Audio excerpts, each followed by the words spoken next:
Hola, bienvenidos a Cayo. Hoy estoy haciendo pijamada con una amiga y bueno, vamos a hacer un slime. De materiales tenemos pegamento, activador, muchas pinturas y este pote para poner el slime. Empecemos. Y ahora un poco de activador.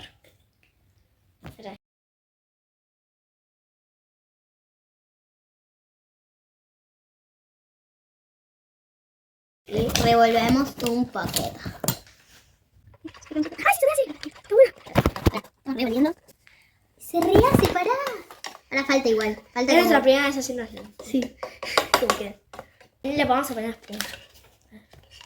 Ahí va a salir como se... Ay, qué pro.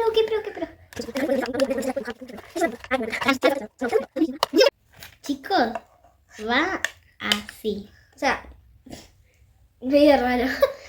Está como pegajoso, pero medio Pero se líquido, pega. Acá claro. sí se pega. Pero a los Como dedos... que, a ver, voy a meter la mano, ya está. Ay, qué o sea, como, es como esos que se te pegan en la mano, pero se despegan rápido.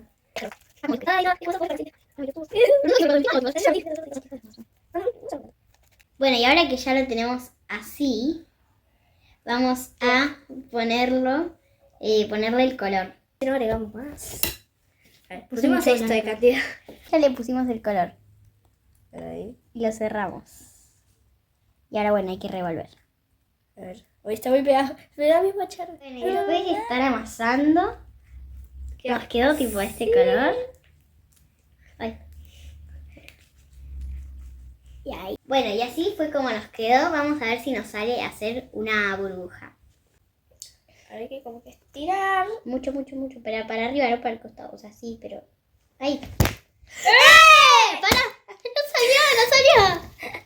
Quedó re bien. Bueno, espero que les haya gustado cómo quedó. ¡Chao!